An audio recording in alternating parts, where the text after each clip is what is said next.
Hola, bienvenidos. Espero que me estén escuchando bien y vean bien. Mi nombre es Silvana Pérez, soy coordinadora del Design Center de Trespa en Santiago de Chile, los que ya me conocen, y les doy la bienvenida entonces a esta quinta y última sesión que se tratará específicamente del tema certificaciones. A su derecha, como saben, se encuentra el panel de chat, el cual lo pueden ocultar cliqueando hacia su derecha y va a estar habilitado entonces para una directa comunicación con nosotros.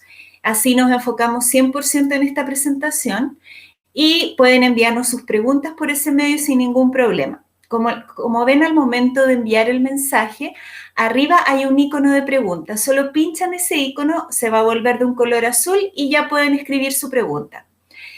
Nos acompaña Rodrigo Gana, gerente técnico de Trespa en Sudamérica, quien ha estado exponiendo en estas sesiones y podrá aclarar cualquier duda técnica al respecto de esta presentación también.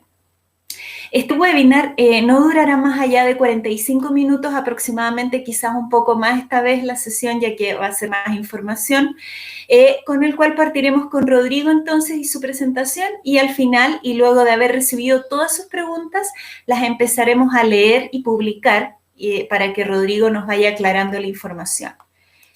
Como ven, esas fueron nuestras sesiones y ya esta última sesión entonces con certificaciones. Rodrigo, entonces, buenas tardes. ¿Puedes comenzar, por favor?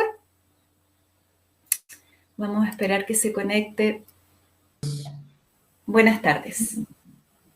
Y así vemos tu presentación.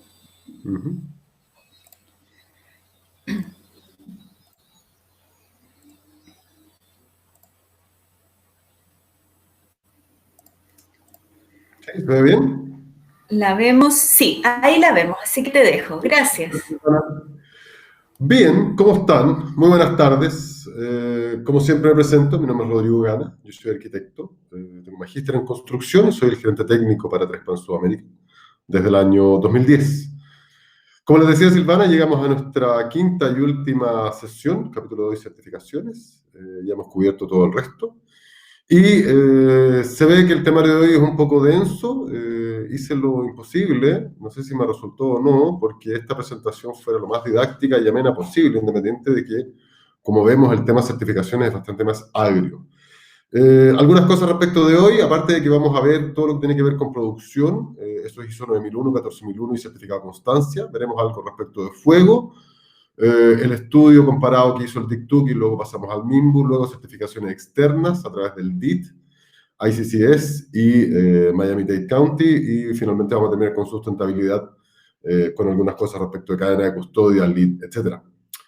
La idea de hoy es que no nos concentremos tanto en los datos específicos que hay detrás de cada una de la información, dado que va a ser mucha información, pero lo que necesito que entiendan es en términos generales qué es lo que uno le debería exigir a un material de fachada, en términos de certificaciones, dado que, como ustedes saben, y lo he repetido hasta el cansancio en estas presentaciones, en Chile no hay certificación de materiales.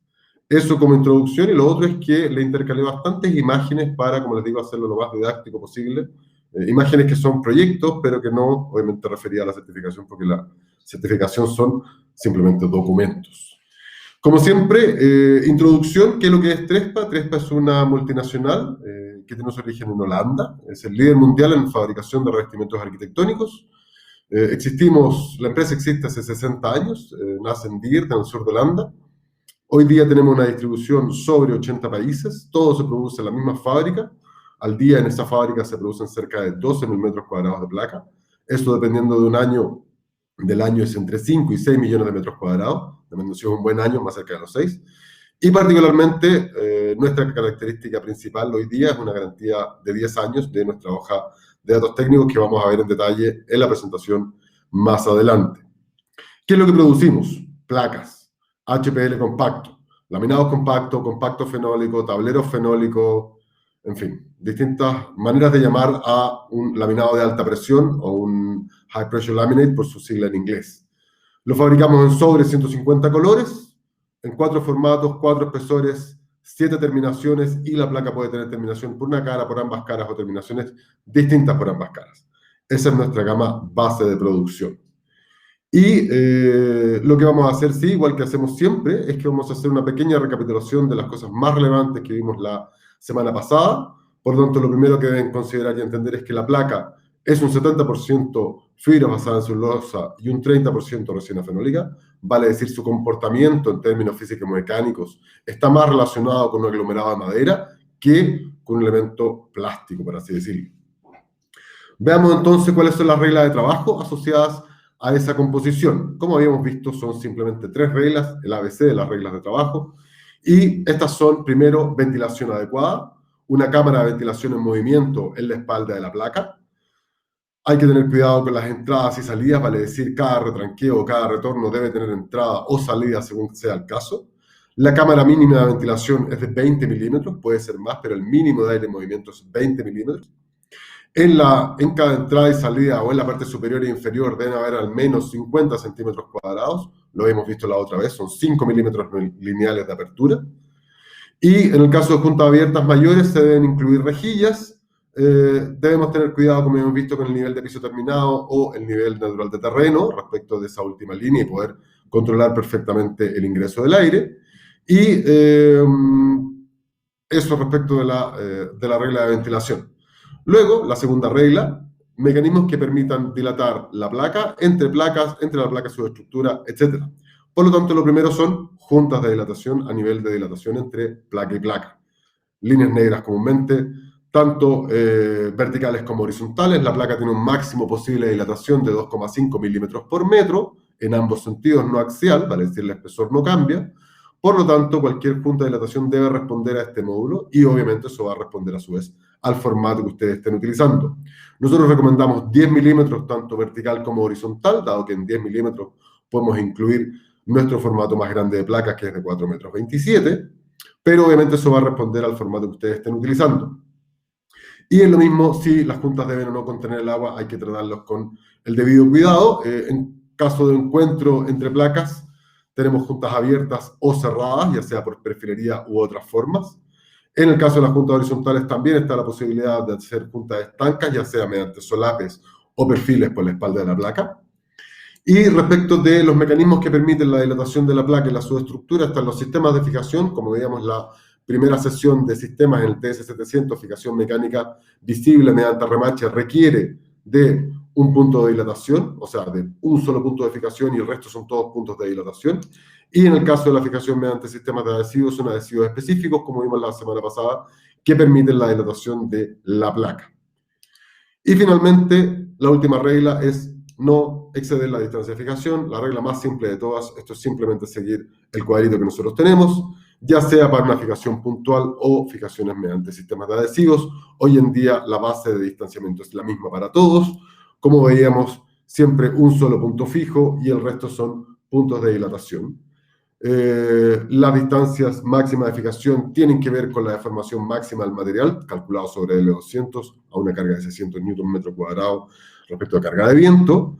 Y recuerden, sí, que esta distancia de fijación tiene que ver con la deformación del material por su dilatación, que no por su resistencia mecánica. Por eso es que están sobredimensionadas respecto a lo que necesitamos como respecto a sobrecargas de uso.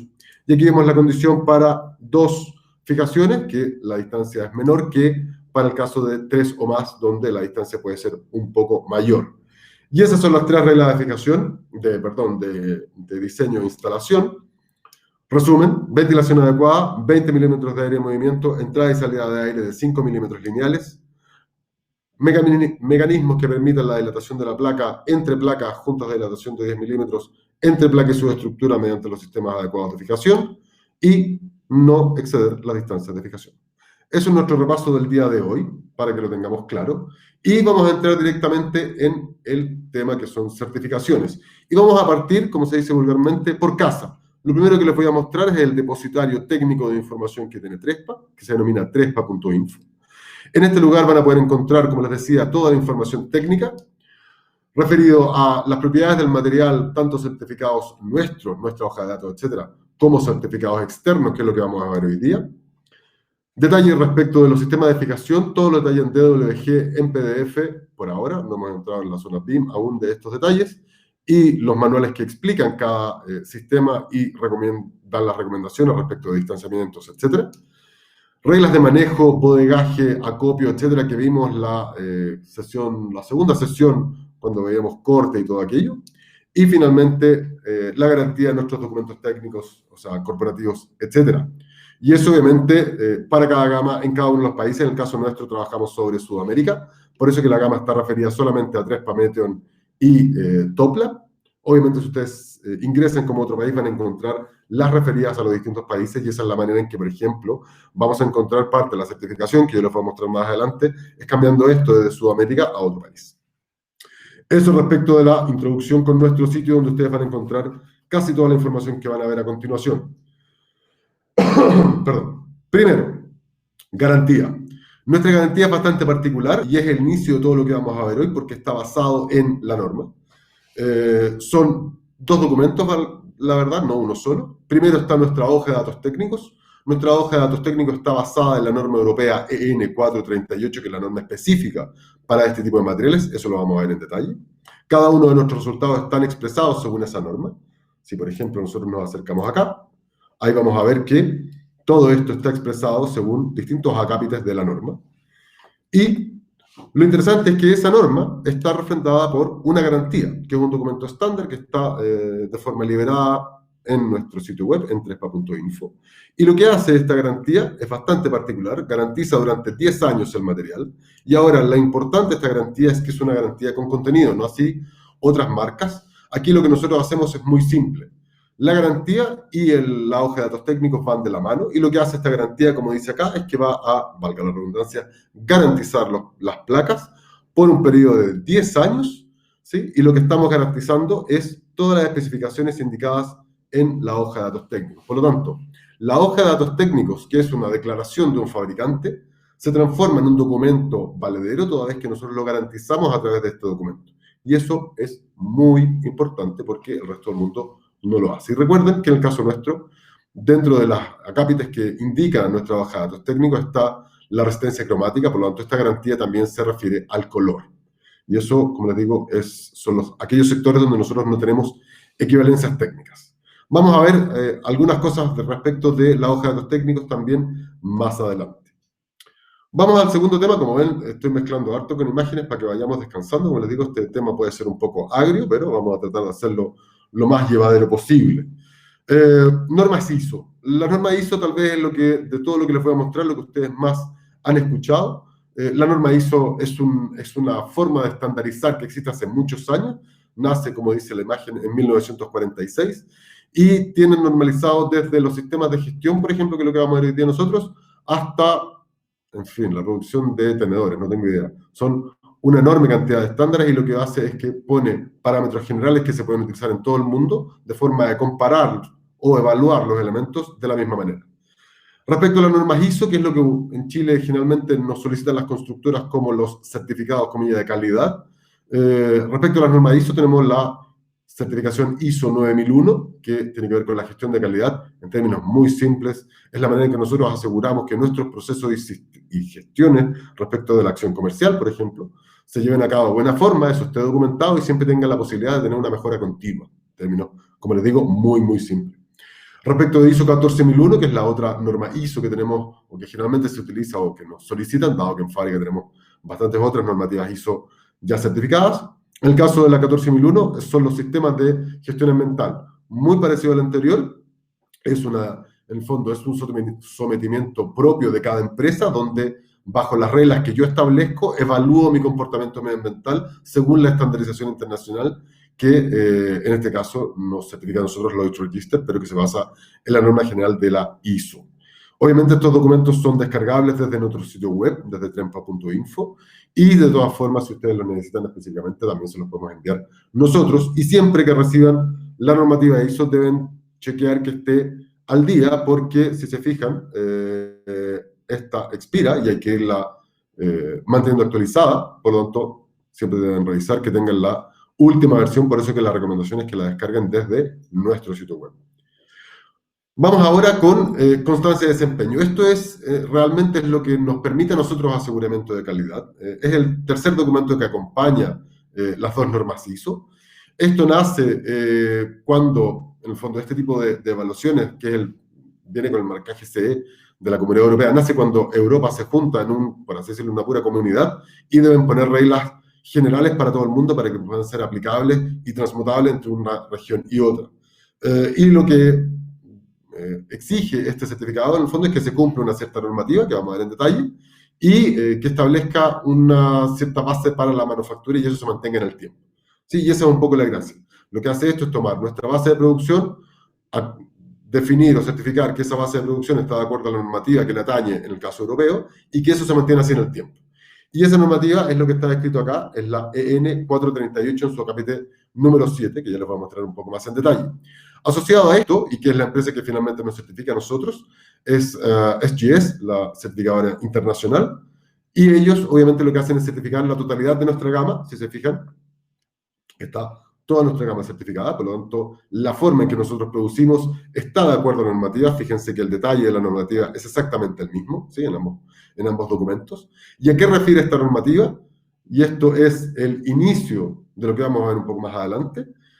Fíjense la cantidad de parámetros que evalúa solamente, una normativa que evalúa solamente a los HPL compactos, vale decir, solamente a este tipo de materiales, desde la forma en que el material se comporta, su reacción y resistencia al fuego, en fin, resistencia a las fijaciones, resistencia mecánica, en fin, ¿sí?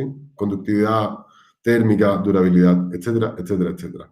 Todo eso, en el fondo, todo lo que está acá descrito en esta norma, es lo que nosotros cumplimos a través de nuestra producción y que está certificado en estos dos documentos, y a eso se refiere la constancia del desempeño.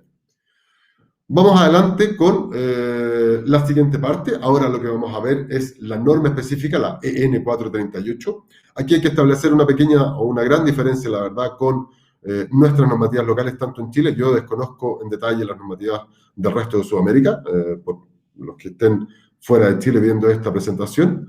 Pero para que lo entiendan, en Europa existe lo que se denomina certificación de materiales. Cada material que yo voy a incluir en una edificación debe estar de acuerdo a una norma, una certificación. De lo contrario, no es factible de usar. En contraposición, y este es un ejemplo local acá en Chile, ustedes literalmente acá en Chile pueden importar lo que se les ocurra desde cualquier lugar y sin preguntarle nada a nadie, ponerlo en una fachada, incluso en un hospital público. Así de desregulados estamos. Pero bueno, centrémonos entonces en lo que nos exige la norma. ¿Cuál es mi interés de esto? Que se entienda qué es lo que yo debería exigirle a un material que va en el exterior, basándome en la norma que podemos aplicar, que es la norma europea. Como les decía, esto es específico para HPL compacto, perdón. Y está dividida en 7 capítulos distintos. Cada uno de estos capítulos, que estas son las carátulas, obviamente no las vamos a ver todas, tienen entre 50 y 100 páginas y la normativa es bastante exhaustiva.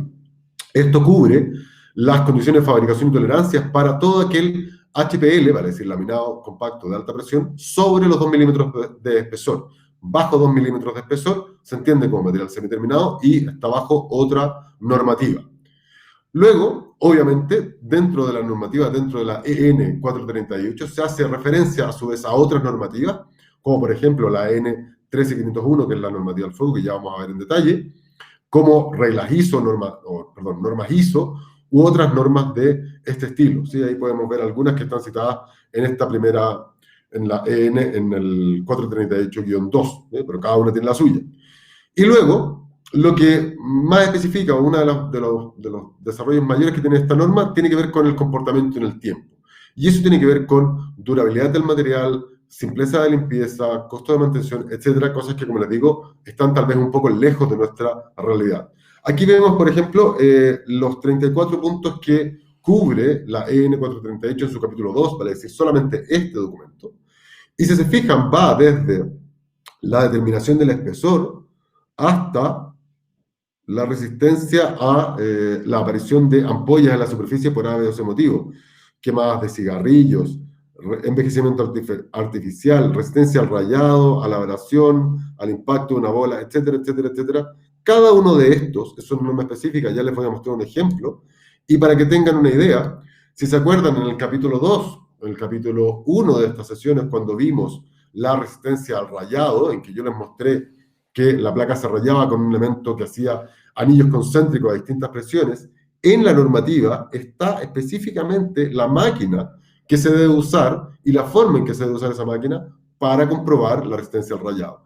Así de específico y así de detallada es la norma EN 438 para el caso de los HPL. y sería un estándar súper interesante de poder aplicar en Sudamérica, pero dado que no lo tenemos todavía, es una buena forma que nos apoyemos en la normativa que ya existe a nivel mundial para poder trabajar con mejores materiales. Veamos ahora un ejemplo.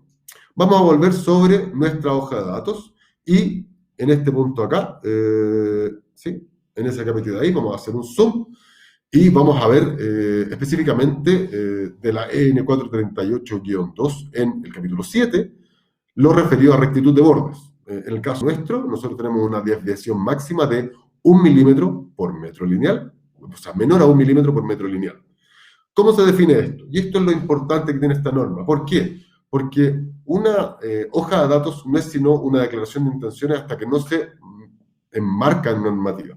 Fíjense lo siguiente. En el caso de la ADN, aquí dice que vamos a determinar qué tan rectos son nuestros bordes, me indica cómo se va a medir, me indica el procedimiento, me explica ese procedimiento y me dice de qué forma van a expresar los resultados.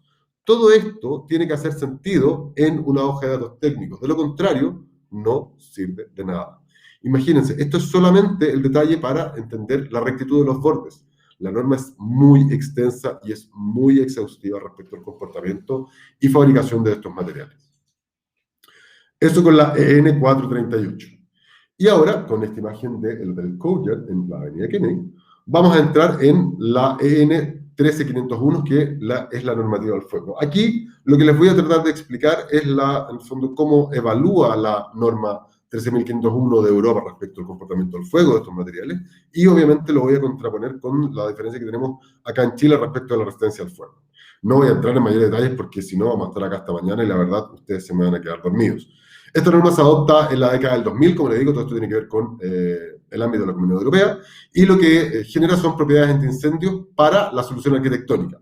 Y esas propiedades antiincendios es lo que definen finalmente el nivel de seguridad o el entorno construido. Y ahí la principal diferencia que nosotros tenemos con la normativa chilena, lo que nosotros medimos, por ejemplo, es el tiempo que permite una cierta solución constructiva en que la gente pueda arrancar, vale decir, que mantenga su estabilidad. Esa es la principal diferencia. Ahora, esta norma está dividida primero en letras, que van de la A a la F, siendo A ignífugo y F no relacionado, ya los vamos a ver en detalle, la opacidad de los zumos y la caída de gotas. Esos son los factores que va a evaluar de distinta manera, ya se los voy a mostrar en detalle, y eso nos genera las 7 euroclases, y según esa euroclase uno tiene que registrar su material y va a poder ser utilizado en uno u otro lugar. Y estas euroclases son las que después tienen su bajada en la normativa local, porque, por ejemplo, en algún país van a exigir que solamente haya euroclase de un nivel para cierta cantidad de edificaciones y de otro en adelante para otras edificaciones. Y eso es lo que varía país a país, ¿sí? Pero la base de evaluación es la misma para todos. Veamos ahora cuál es esa evaluación. Y uno de los principales factores que toma en cuenta es el flashover, que es esa capacidad de el fuego de avanzar de un espacio a otro. Voy a hacer un esquema muy simple para que se entienda. Voy a hacer un esquema en corte, perdón, ¿sí? Eso vamos a poner acá. Aquí hay un fuego, ¿sí? Este incendio está quemando todo este ambiente. Lo que hay acá es gas, y si este fuego logra hacer ese salto, es lo que se entiende como el flashover, vale decir, la capacidad de inflamar ese gas y pasarlo de un espacio a otro. Una explicación un poco simple, pero para que se entienda. Veamos ahora cómo se va a componer o desglosar esta norma de reacción al fuego, que es básicamente cómo un elemento reacciona a presencia de llama directa. Los primeros dos son los ignífugos, A1 y A2. Hay una diferencia entre ambos respecto de, nuevamente lo mismo, en un caso del flashover, pero si se fijan, la primera refiere específicamente a los ignífugos, concreto, vidrio, etc., y la segunda, aquellos que tienen dentro de una base ignífuga algún componente orgánico, alguna fibra o algo por el estilo. Luego, después de los ignífugos, vienen B, que son los que mejor reaccionan, pues los que primero reaccionan, porque obviamente tienen mayor cantidad de componentes que reaccionan al fuego, pero siguen sin causar el flashover. Y en esta categoría es donde está la gama de Trespa completa, ya lo vamos a ver en detalle también. Luego vienen las categorías inferiores, donde están los materiales combustibles que causan flashover a los 10 minutos, aquellos combustibles que lo causan antes de los 10 minutos, y finalmente aquellos que lo causan antes de los 2 minutos, ¿sí? Y finalmente están aquellos que no están evaluados, ¿sí? En general, en la edificación en altura, de aquí hacia arriba es lo que se permite como material de revestimiento. Veamos ahora la opacidad de humo. Todo material, obviamente, que reacciona va a tener una emisión de humos. Lo importante es que ese humo sea de baja opacidad, para decir que no sea denso y que sea lo menor posible. Sí, y obviamente S1, S2 y S3 son los distintos niveles que hay dentro de esto. Nuevamente Trespa está en S1. Y la caída de gotas, y aquí divide las gotas entre aquellas que no están inflamadas, primero que no produce goteo, luego aquellos que produce goteo pero que no son inflamables o que no caen prendidas, y aquellas que caen prendidas. Y en el caso nuestro estamos en la no producción de gotas de ningún tipo a presencia de llama directa. En resumen, para 6 milímetros, para nuestro menor espesor, la reacción al fuego es BS2 de 0, muy importante. Para 6 milímetros hay algo más de producción y mediana opacidad en los humos que se producen. Y para 8 milímetros, como les decía, BS1 de 0, que es baja contribución, sin producción de humos de baja opacidad y sin goteo en ambos casos. Mantengamos eso ahí y obviamente lo vamos a revisar contra nuestra hoja de datos técnicos. Y acá algo muy importante, si se fijan aparecen dos columnas y hay una columna que tiene un comportamiento al fuego que es mucho peor a lo que le acabo de comentar. Esa gama de material, que es el material estándar, nosotros no la traemos a América, por lo tanto nosotros solo trabajamos con el material que tiene resistencia al fuego, que es aquel que actúa como un retardante, y obviamente eso sí es lo que les decía, está rankeado en BS1 de 0 o BS2 de 0 si son 6 milímetros, y tiene su bajada en los demás países donde hay reacción al fuego y está también estudiado. Ahora, como esto es muy distinto a la forma en que nosotros evaluamos el comportamiento al fuego de los materiales en Chile o en general en Sudamérica, lo que nosotros hicimos fue que le solicitamos al DICTUC un estudio comparado de normativas, vale decir, la normativa que nosotros cumplíamos y que se contrastara con la normativa que hay acá en Chile al respecto. Esto fue una exigencia de Trespa Internacional, que no una exigencia del país. Como les dije, nosotros, y lo van a ver en las conclusiones de lo que va un poco más adelante, no hay ninguna exigencia específica para este material, pero sí, nosotros como empresa nos exigimos tener esa certificación, un poco en el fondo, por esa necesidad como de certeza absoluta que tiene Trespa para realizar sus desarrollos. Aquí lo que estamos viendo son algunos extractos de este documento. Básicamente lo que hace es contrastar, como les decía, la norma local respecto a la resistencia al fuego con la norma de reacción al fuego, que es lo que nosotros tenemos, y lo que llega el DICTUC como conclusión es que no existe esa clase de requisitos para los productos distribuidos por una empresa como la nuestra.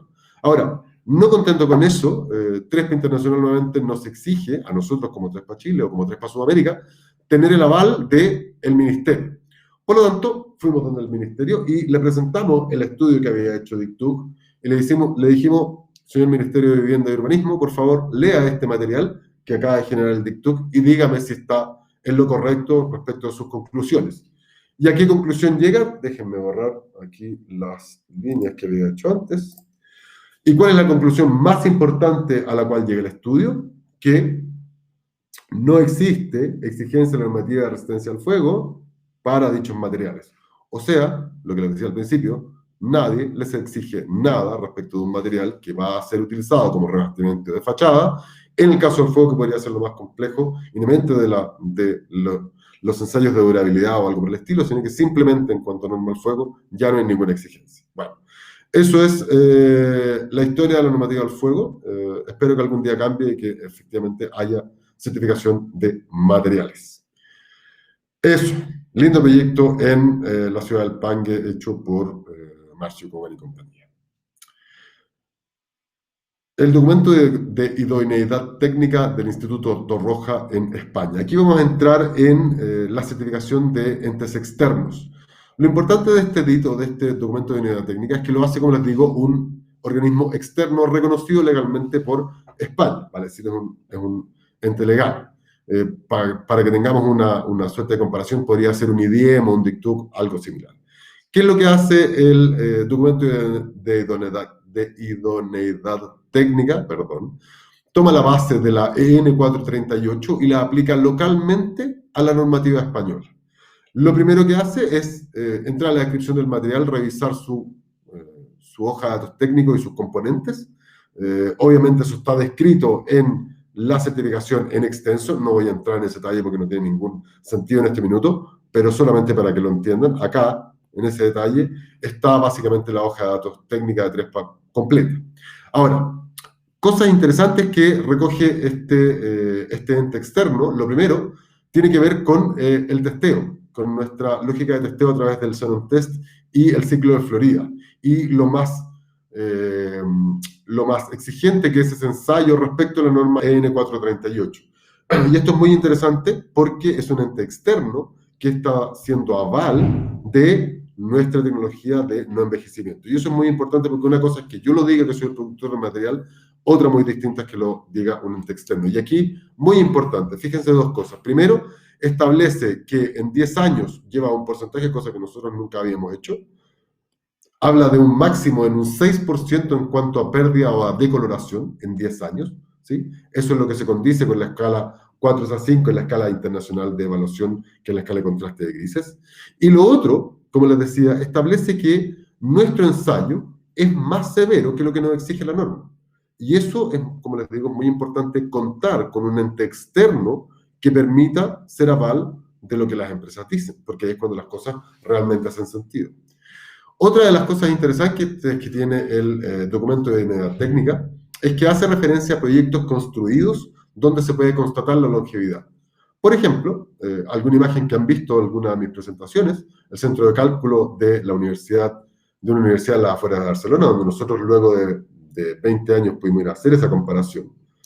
También un proyecto muy grande en Oviedo, cerca de 21.000 metros cuadrados de revestimiento en 11 edificios, y algún otro proyecto más, o elegí 3 proyectos en España, o sea, en España bien digo, porque obviamente hay unos que están fuera de España también.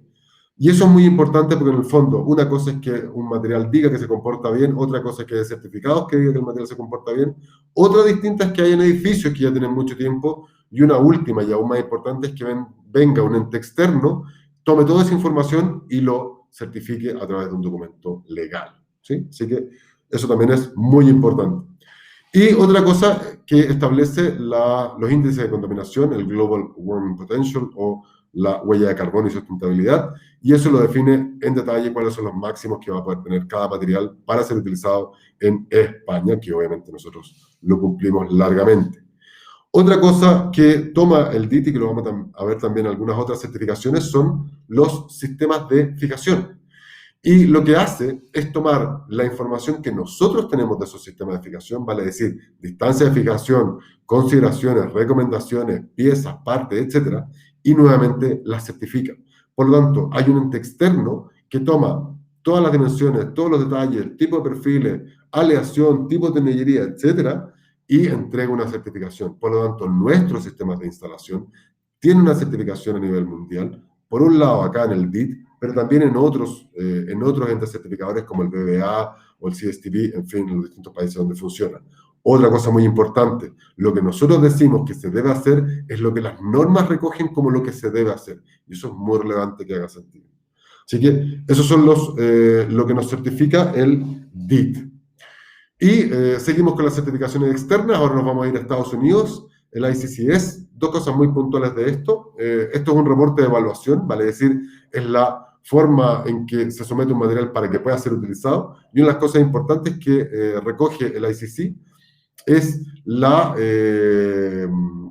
baja mantención. Si se fijan en esta cápita de la certificación, en lo que está marcado en amarillo, que es el zoom que lo acaba de aparecer, aparece que este tipo de materiales, vale decir 3 Meteon, es un material que tiene una baja mantención.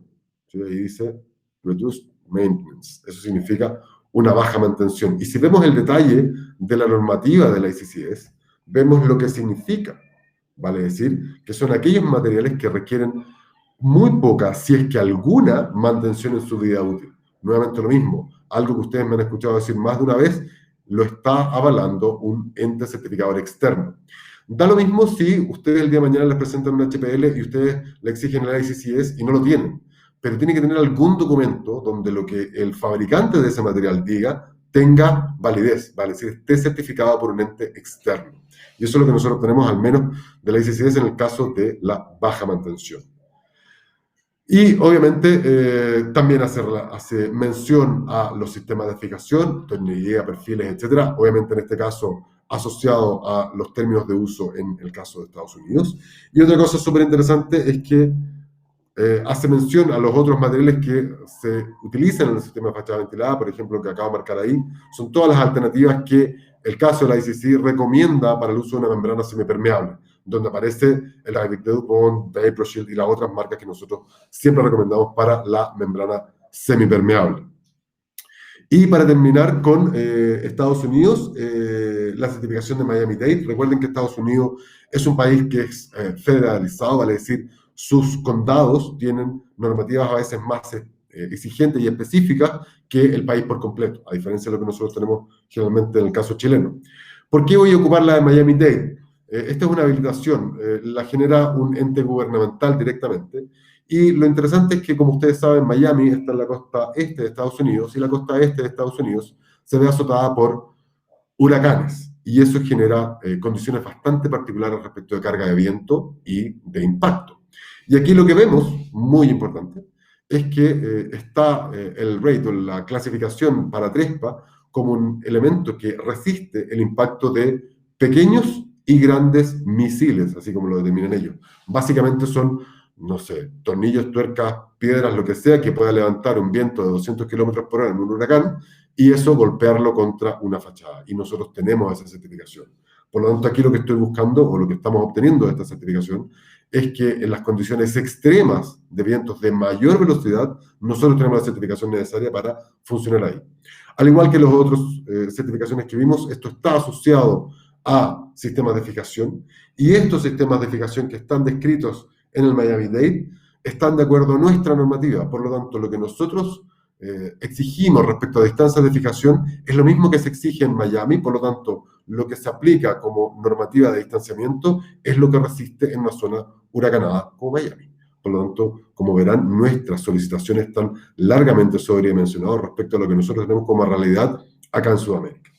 Eso respecto de el Miami-Dade. Obviamente, si de lo que yo estoy hablando hoy día ustedes necesitan detalle porque tienen que estudiar específicamente un certificado, simplemente me contactan y lo podemos ver en detalle. Yo sé que hoy día no vamos a tener tiempo de entrar en estos certificados en profundidad.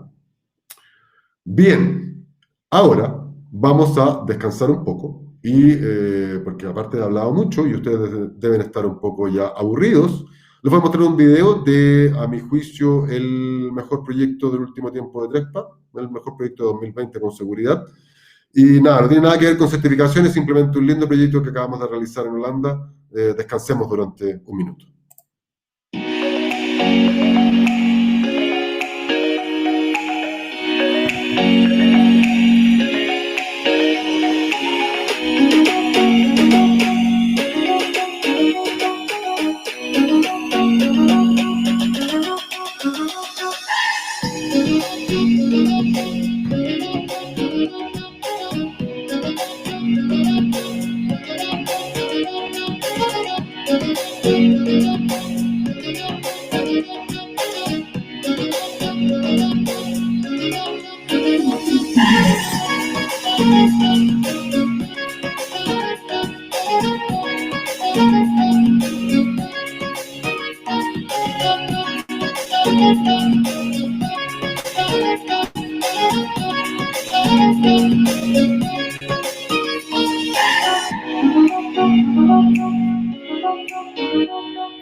Bien, eso para poder descansar y resetearnos un minutito.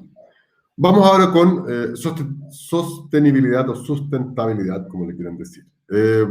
Como siempre, una introducción, voy a partir por la casa. Este es uno de los pilares fundamentales de la empresa desde hace ya muchísimo tiempo. Deben entender que el origen de esta empresa es holandesa y como tal, la preocupación por el medio ambiente es real y no es una moda.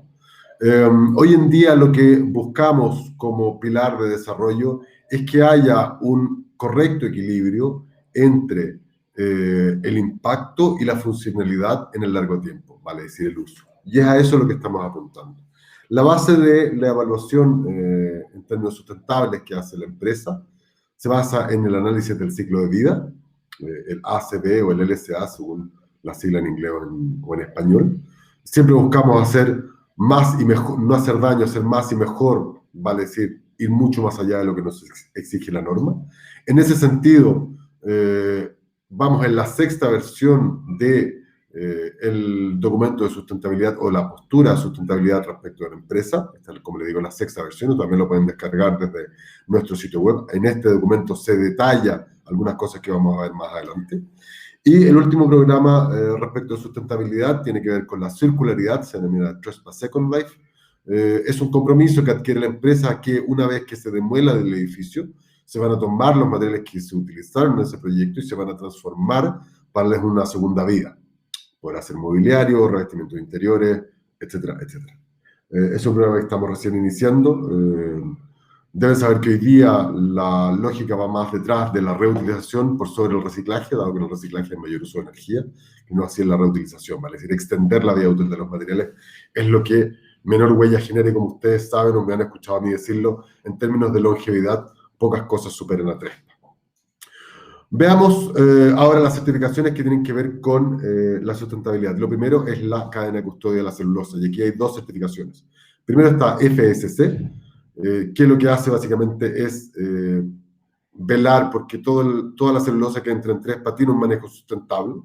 Está relacionado con la certificación LEED, de 3F4 según cada caso. Y aquí simplemente para que tengan una idea, este es el decálogo de cosas que se deben cumplir. Obviamente cada una de ellas es un documento en sí, pero son las cosas que se deben cumplir para poder obtener esta certificación, que va desde cumplir las leyes locales, derechos del trabajador, pueblos indígenas, relación con comunidades, beneficio del bosque, monitoreo, evaluación, valores de conservación, etcétera, etcétera, etcétera. Y eso es, en el fondo, una de las certificaciones.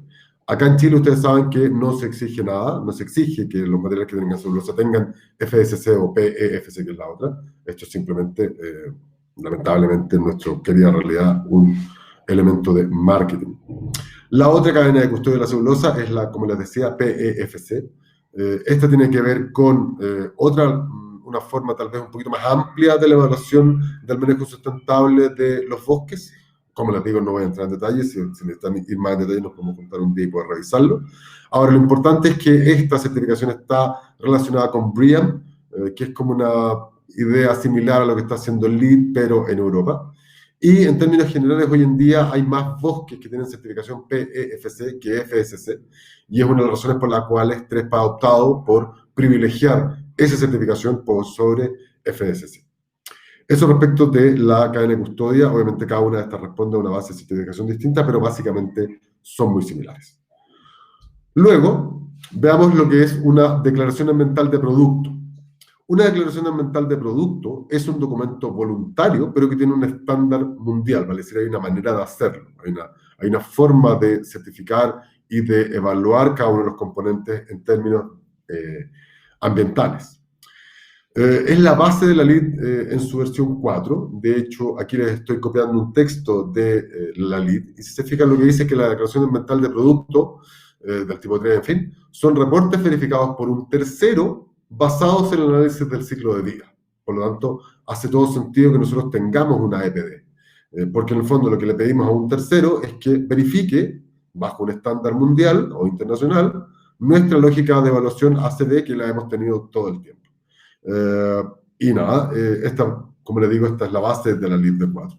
Y una de las cosas interesantes a la cual se hace referencia en esta evaluación ambiental es a los 50 años de vida útil que nosotros tenemos, según la normativa ISO que cumplimos, y es lo que está marcado acá arriba en amarillo, ¿sí? Esa mención a los 50 años es algo muy relevante porque nuevamente lo mismo, este es un ente externo que valida lo que nosotros estamos declarando, por así decirlo, y en este caso está validando lo longevo de nuestro material, que es nuestra vida útil mínima, que son 50 años, cosa que no muchos materiales pueden certificar. Veamos algunas cosas un poco más específicas de esta declaración ambiental. Como les decía al principio, entrega las reglas de cálculo para la evaluación del análisis del ciclo de vida. Obviamente se miden todos los emisores y las condiciones de contaminación y huella que pueden generar los distintos materiales. Esto es bastante largo y bastante exhaustivo. Aquí les estoy mostrando solamente un par de páginas de un documento que es muchísimo más largo. Y algunas cosas interesantes que se descuelgan de esta declaración ambiental. Por ejemplo, ya que está esto un poco de moda, me molesta decirlo así, pero en fin, es verdad. Y tiene que ver con que 75 metros cuadrados de trespa captura 1 tonelada de CO2 del ambiente, de 8 milímetros. Y obviamente esta información está, entre otras cosas, desarrollada en la declaración ambiental de producto con la lógica de medición que tiene, obviamente, este estándar, como les decía, internacional. Bueno, ahí está la marca que lo que les quería mostrar específicamente del cálculo de la absorción de CO2 o de la captura de CO2. Bien, vamos hacia el final. ¿Cómo estoy de tiempo? No me demoré tanto. Espero que estén todos despiertos a estas alturas. Última información del día, certificación LEED en su versión 4. Como les decía, la certificación LEED V4 se basa en la declaración ambiental de producto, lo que vimos anteriormente. En este caso, nosotros lo tenemos localmente emitido por el Chile GBC, vale decir, en nuestro idioma disponible en su web para aplicar en el territorio nacional. Parte por una descripción del material, ¿sí? Lo de siempre, y una descripción, y aquí es muy importante, de su utilización. Y en el caso de nosotros, Trespa, tiene que ver con la utilización en fachada ventilada y refiere a cuál es la contribución o de qué forma contribuyen los sistemas de fachada ventilada generando un envolvente continuo, una envolvente térmica continua, a una mayor eficiencia energética. ¿Sí? Y si se fijan, es lo que declara aquí, dice que los sistemas de fachada ventilada son un medio probado de eficiencia energética.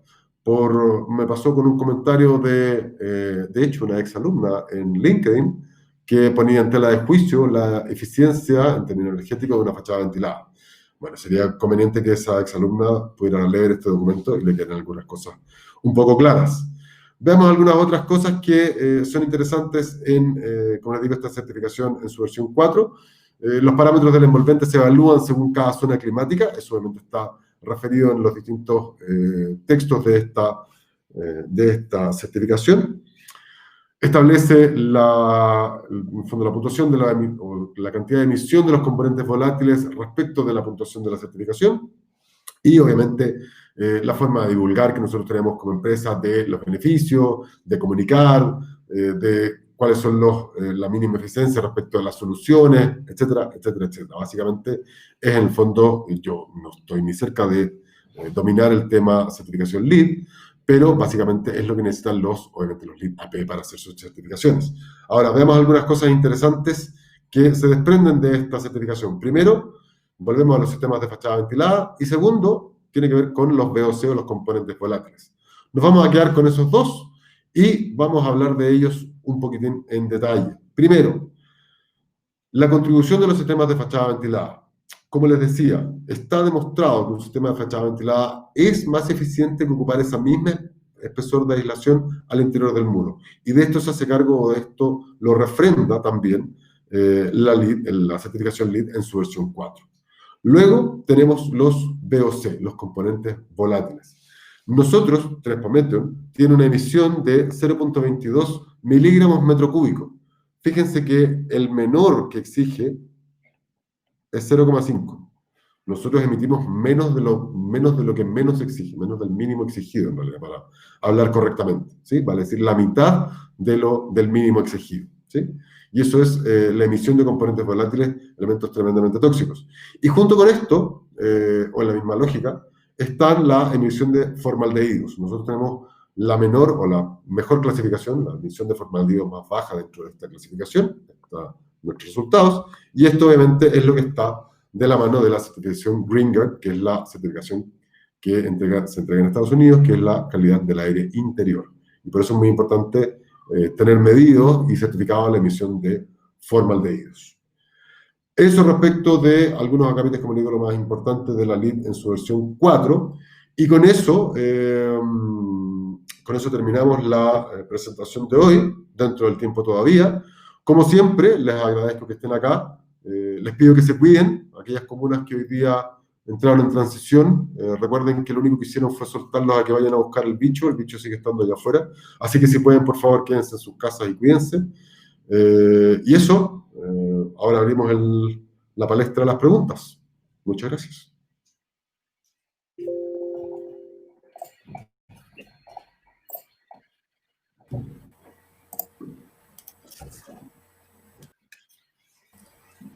Bien, gracias, Rodrigo. ¿Me escuchas bien y me ves bien, cierto? Sí. Ya, perfecto. Perfecto. Bueno, vamos a empezar con el tema de las preguntas, así que pueden ir dejando en la casilla de preguntas. Vamos con la primera entonces. No hay muchas preguntas seguramente porque es un tema bastante con mucha información, entonces, bueno, Yo pero vamos a ir un poco, publicando las que queden activas. Bueno, vamos con la primera entonces. Nos preguntan que por qué es importante contar con una EPD. bueno, es importante contar con EPD por lo que les decía primero, porque es la base de la ley B4, pero es lo que hoy día más se está utilizando a nivel de evaluación ambiental de productos, valga la redundancia. No necesariamente solo productos de revestimiento de fachada, sino que en general productos de construcción. Es el documento que más se toma en cuenta hoy en día, reconocido por distintos gobiernos como base legal, por así decirlo, real, para poder hacer esas evaluaciones. Así es que eso es la principal importancia, es que es lo que hoy día más se utiliza en términos de evaluación de productos.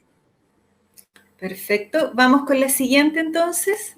Mercedes, que nos pregunta por VOC, ¿qué componentes se consideran en esa norma?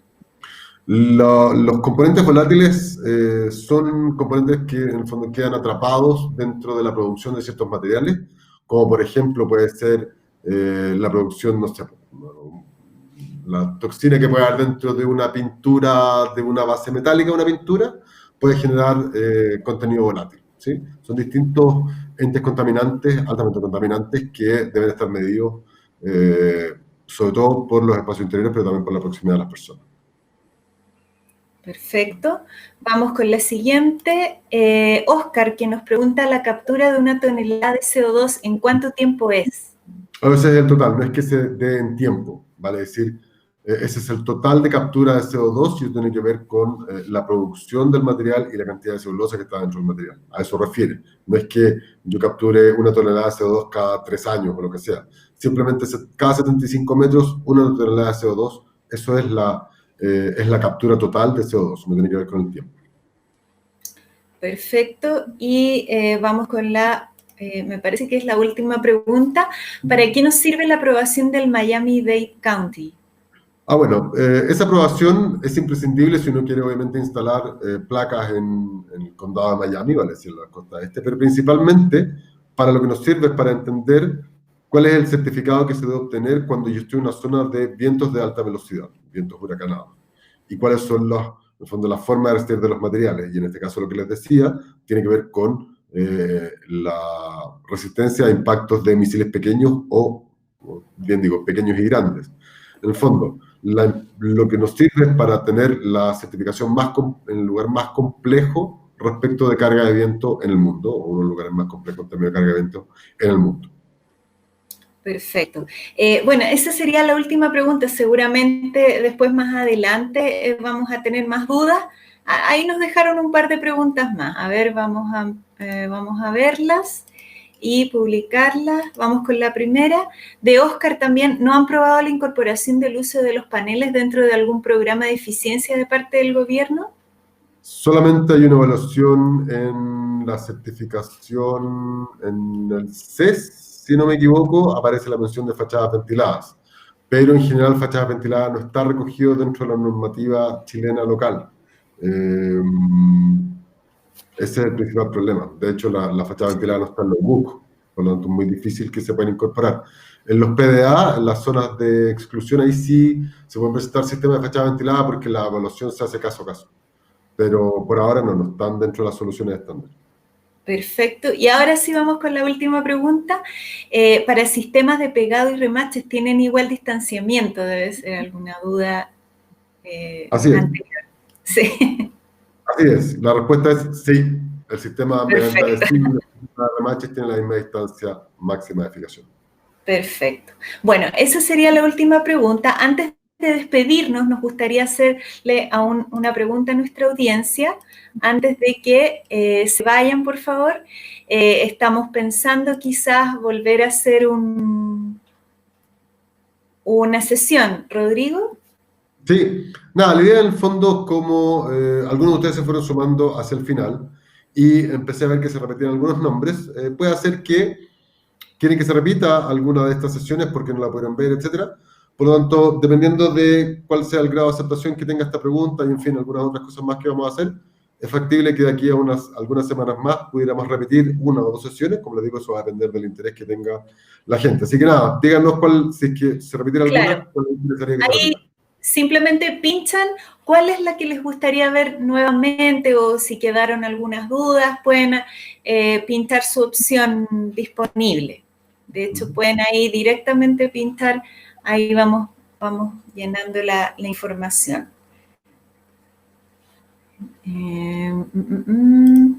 Vamos viendo. Ahí quizás pueden quedar algunas personas pendientes de que pinchen la opción. Bueno, si no, no hay problema si no pinchan cuál les interesaría más.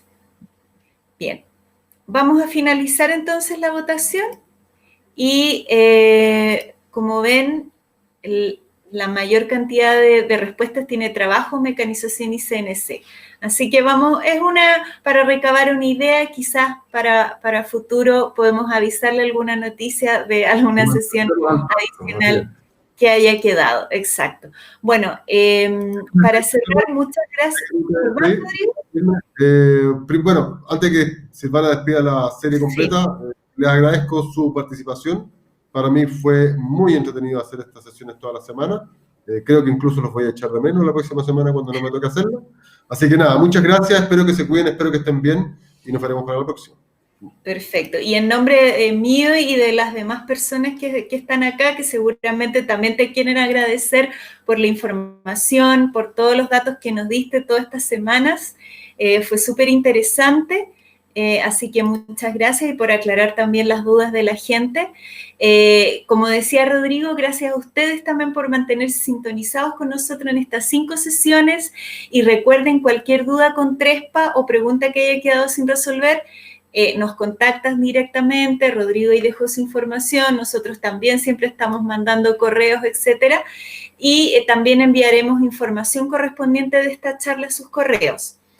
Como ven ahí, están nuestras páginas oficiales, como decía Rodrigo, trespa.info, también está trespa.com, nuestra página oficial de Trespa, las redes sociales oficiales también, y recuerden que Trespa en Sudamérica se encuentra en Chile con nuestro Trespa Design Center Santiago, el cual tiene las redes sociales que ustedes ven ahí, un Twitter bajo el nombre de @TrespaChile, y también contamos con LinkedIn con el nombre de Trespa Design Center Santiago, para que nos sigan, por lo que ahí pueden ver novedades sobre el material y nuevas charlas a futuro también que tendremos.